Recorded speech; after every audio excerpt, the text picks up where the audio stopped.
Breaking news రేపటి నుంచి శీతాకాల అసెంబ్లీ సమావేశాలు తిరిగి ప్రారంభం కానున్నాయి. మరి ఈ అసెంబ్లీ సమావేశాల్లో నదీ జలాల విషయమే అంటే దానికి సంబంధించిన వివాదంపై చర్చ జరిగే అవకాశం కనిపిస్తూ ఉన్నది.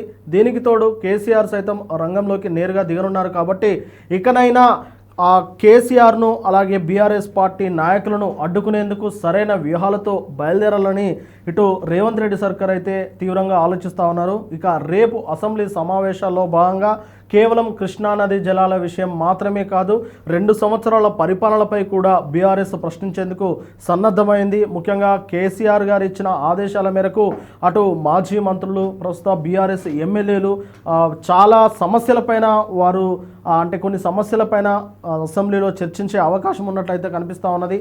మొత్తానికి అసెంబ్లీలో కూర్చోవడానికి, అసెంబ్లీ చర్చల్లో పాల్గొనడానికి కేసీఆర్ గారు అయితే రంగం సిద్ధం చేసుకున్నట్టు తెలుస్తూ ఉన్నది. ఇటీవల అసెంబ్లీకి మొదటి రోజు జరిగిన శీతాకాల సమావేశాలకు కేసీఆర్ గారు హాజరు కావడము, అక్కడే ఒక ఆసక్తికరమైన పరిణామాన్ని కూడా మనం చూసుకున్నాము. ప్రధాన ప్రతిపక్ష నేత అయిన కేసీఆర్ గారి దగ్గరికి సీఎం రేవంత్ రెడ్డి నేరుగా వచ్చి ఆయనకు నమస్కారం పెట్టి చేతిలో చేయి కలిపి కాసేపు అంటే ఒక క్షణం కాలపైన వారు ఒక చిరునవ్వు నవ్వుకొని, ముసిముసి నవ్వుకొని ఆ తర్వాత ఇది సభా మర్యాద అన్నట్లుగా ఒక సందేశాన్ని ఇస్తూ ఇక వారి స్థానంలో కూర్చొని ఆ తర్వాత అక్కడి నుంచి వెళ్ళిపోయినట్టు కూడా తెలుస్తూ ఉన్నది. మొత్తం మీద ఇటీవల జరిగిన శాసనసభ సమావేశాలు అంటే ప్రారంభమైన రోజు మాత్రం కేవలం సమస్యలపైనే దృష్టి పెట్టారు, ఎలాంటి ఎజెండా లేదు.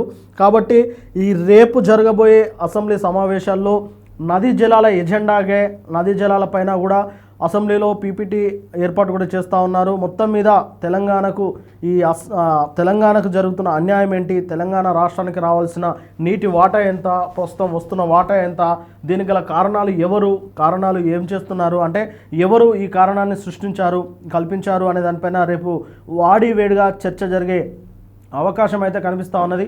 మరి దీనికోసం కేసీఆర్ గారు నేరుగా రంగంలోకి దిగినట్లు సర్వత్రా వార్తలు వస్తున్నప్పటికీ కానీ ఆయన హాజరు కాలేకపోవచ్చు అన్న అనుమానాలు అయితే చాలామందిలో వస్తూ ఉన్నాయి. ఎందుకంటే పూర్తి స్థాయిలో ఆయన చర్చల్లో పాల్గొనకపోవచ్చు.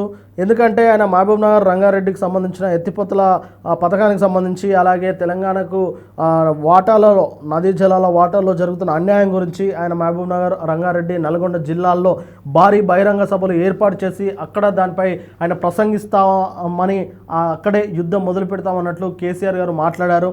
మరి ఈ నేపథ్యంలో ఆయన అసెంబ్లీ చర్చల్లో కూర్చొని దానిపైన వాదోపవాదాలు చేస్తే ఇక ఆ సభల్లో అంత రసవత్తరంగా ఉండకపోవచ్చు, కాబట్టి ఖచ్చితంగా పాల్గొనకపోవచ్చు అనే కొంతమంది విశ్లేషకులు చెప్తా ఉన్నారు. కానీ అందుకు తగ్గట్టు అంటే దానికి మాత్రమే కాకుండా ఇక కేసీఆర్ గారు నేను ఖచ్చితంగా ఉంటాను, ప్రజాక్షేత్రంలో ఉంటాను, అలాగే సమస్యలపై పోరాడతానన్నట్లు ఆయన సందేశం ఇచ్చారు. కాబట్టి ఆయన ఖచ్చితంగా అసెంబ్లీలో హాజరవుతారు.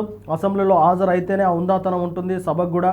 ఎందుకంటే పెద్దవాళ్ళు, సీనియర్ అనుభవజ్ఞులు అసెంబ్లీ సమావేశాల్లో తన పాత్రను పోషిస్తుంటే చూడడానికి 2 కళ్ళు సరిపోవు. ఖచ్చితంగా కేసీఆర్ గారు హాజరు కావాలి అని చెప్పేసి కొంతమంది ఆశపడుతూ ఉంటే ఇక ఆయన హాజరయ్యే అవకాశం ఉంటుందనేది మరికొంతమంది అయితే చెప్తా ఉన్నారు. ఏది ఏమైనప్పటికీ మొత్తం మీద కేసీఆర్ గారు అయితే ఇప్పుడు ఫుల్ యాక్టివ్గా ఉన్నారు. ప్రజాక్షేత్రంలో ప్రజల సమస్యలపై కొట్లాడేందుకు ఒక ప్రధాన ప్రతిపక్ష నేతగా ఆయన పనులను అయితే పూర్తి స్థాయిలో నిర్వర్తించేందుకైతే ఆయన సన్నద్ధమైనట్టు తెలుస్తూ ఉన్నది. మరి కేసీఆర్ను ఆపేందుకు, కేసీఆర్ గారు అడిగే ప్రశ్నలకు కానీ లేదంటే కేసీఆర్ గారి యొక్క ఆ వ్యూహాలను పట్టుకొని దాన్ని ఖచ్చితంగా దాన్ని తిప్పికొట్టడానికి, కేసీఆర్ను మాటలను, కేసీఆర్ వ్యూహాలను తిప్పికొట్టడానికి రేవంత్ రెడ్డి సర్కార్ ప్లాన్ ఏంటి, రేవంత్ రెడ్డి గారి ఆలోచన ఏంటి అనే దానిపైన ఇప్పుడు ఆసక్తికరమైన చర్చ అయితే నడుస్తూ ఉన్నది. చూడాలి మరి రేపు అసెంబ్లీ సమావేశాలు జరగనున్నాయి. మరి అసెంబ్లీ సమావేశాల్లో కేసీఆర్ గారు హాజరవుతారా, హాజరు కారా, ఒకవేళ హాజరైతే ఎలాంటి పరిణామాలు చోటు చేసుకుంటాయి, లేదంటే హాజరు కాకపోతే ఆయన ప్లేస్ అంటే ఆయనకు రీప్లేస్డ్గా కేటీఆర్, హరీష్ రావు గారు అయితే బలంగా నిలబడతారా, లేదా ఇతర ఎమ్మెల్యేలు కూడా అదే స్థాయిలో అంటే గతంలో జరిగిన అసెంబ్లీ సమావేశాల్లోగా ఇతర ఎమ్మెల్యేలు కూడా అదేవిధంగా ప్రశ్నలు అడుగుతూ ప్రభుత్వాన్ని తికమక పెట్టే ప్రయత్నం ఏమైనా చేస్తారా లేదా అనేది వేచి చూడాలి.